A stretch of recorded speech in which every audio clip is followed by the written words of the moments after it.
how to stay in the end, how to remain in the wish fulfilled. This is a question I get a lot. So be sure to listen to this video all the way to the end and you'll get the answer.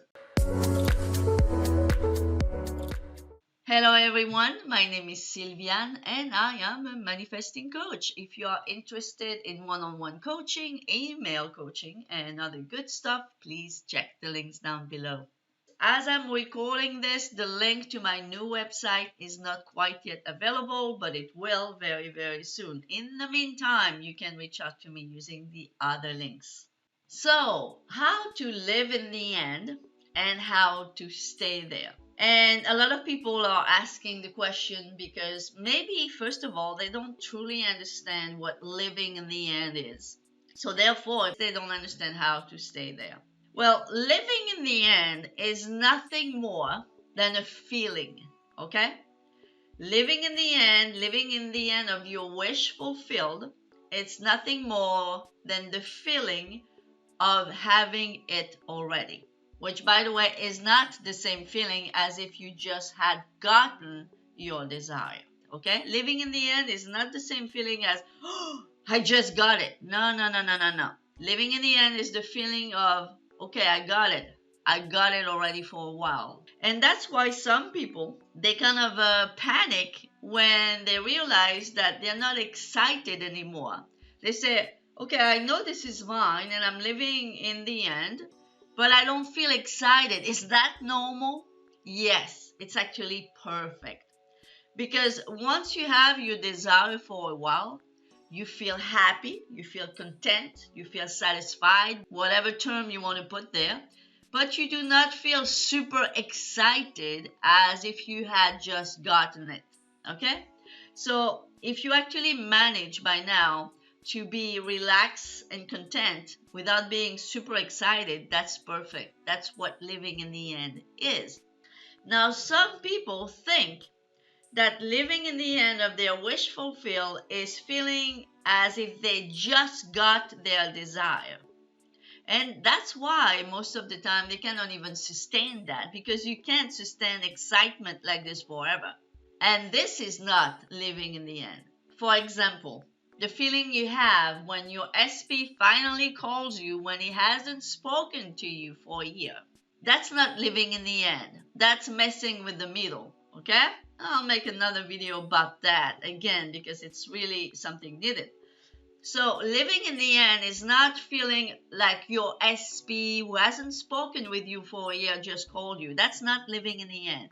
Living in the end is you've been living with your SP for a while now. You've been together for a year, for example. So you are exactly where you want to be, but you're not like, oh my God, he just called me. No, because he's been calling you for a while now, so you don't jump up and down just because he called you today. So first of all, I think that there is the misunderstanding about living in the end. Living in the end is not you just got your first call from your SP. It's that you've been living together already. Maybe you've been married for a year or two. That's what living in the end is. It's the same thing with money, with a job that you may want, with a certain body type that you want to have, if you want to lose weight, for example, and even with health, okay?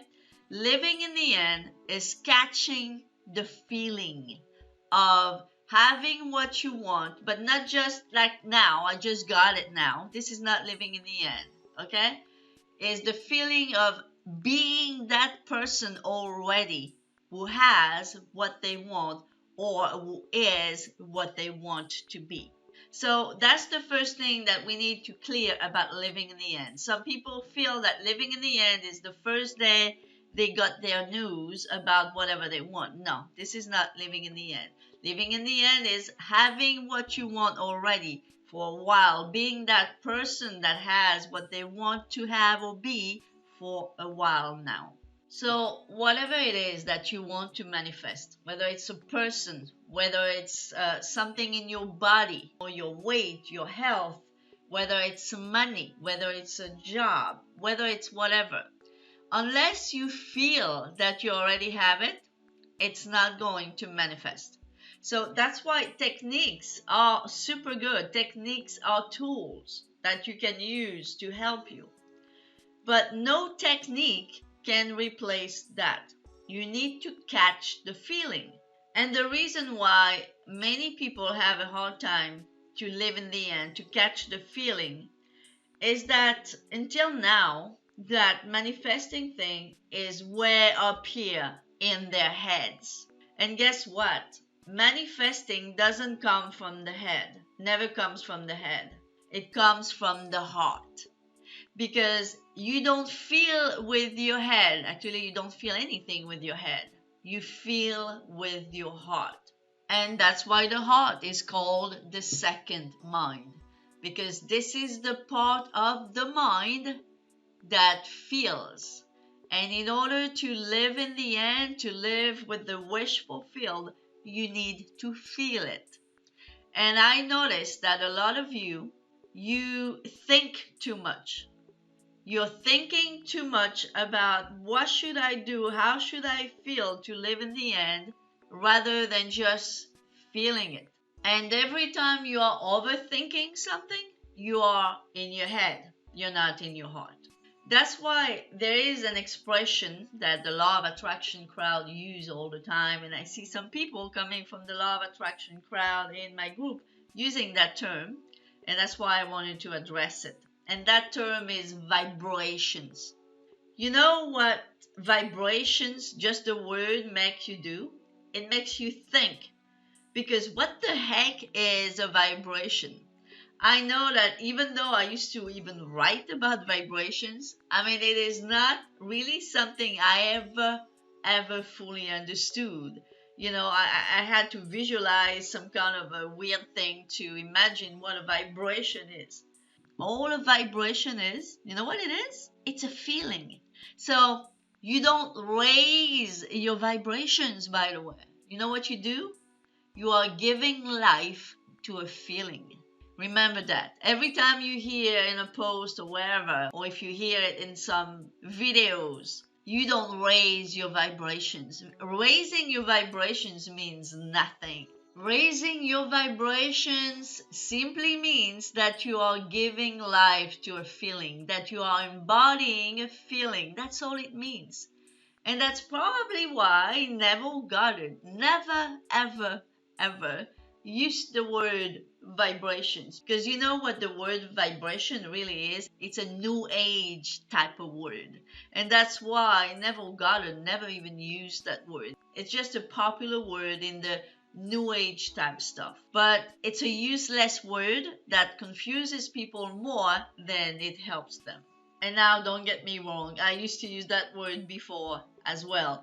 But the thing is, I used to use that word without ever truly understanding or without ever truly being able to explain it to people, because nobody can explain what the freak is a vibration. And the same goes with the word alignment. What is an alignment? What is it to be aligned with your desire? Same thing as vibration. All it is feeling. Feeling that you have what you want to have. Feeling that you are who you want to be.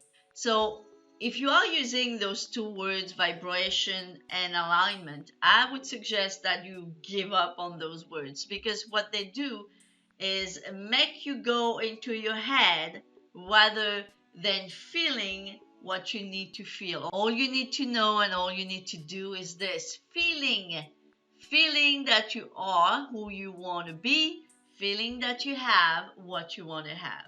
And the best way to do that, well, is closing your eyes and imagine that you have what you want to have. So if you want to be with that person, are you with that person in your imagination?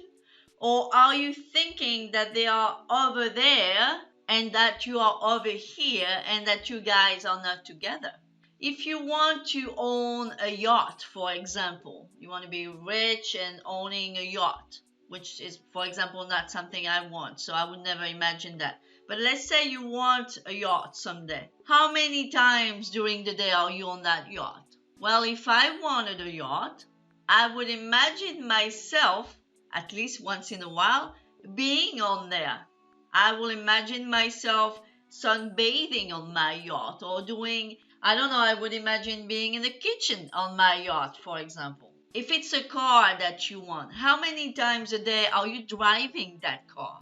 Are you sitting in that car, smelling that smell of a new car, putting your hands on the wheel? How many times a day are you there? You see, as long as you do not do those exercises in your imagination, you will not understand what it feels to have your wish fulfilled. So you don't have to do that all day long, but every day for a few minutes, and not necessarily before you go to sleep, every day for a few minutes, you should close your eyes and be what you want to be and have what you want to have. And if you do this often enough, and really it could be only about 15 minutes a day, if you do this every day, you are going to understand what it is to live in the end, because you are going to do it in your imagination, but it's going to become a habit. So even when you open your eyes and you go about your day, you are going to stay with that feeling of what it is to be and have what you want to be and have. That's what living in the end is knowing how it feels to have it and being with that feeling, embodying that feeling all throughout the day. And every time you feel lack, every time you feel bad, every time you feel sad, you will know that it means that you just dropped the living in the end feeling, that you are at this moment not living in the end anymore. So every time you want to mess in the middle as well, it means that you're not living in the end. And I'm going to address this in a upcoming video as well, because a lot of people don't realize that anything that is not living in the end, well, is not living in the end, and usually we call those things messing with the middle. So I hope this explanation was helpful to you. If it was, please like the video, share the video, comment as well, and also subscribe if you haven't subscribed yet. Maybe you have to listen to it another couple of times. Anyhow, I hope it was helpful. Thank you for listening, and I'll see you next time. Bye bye for now.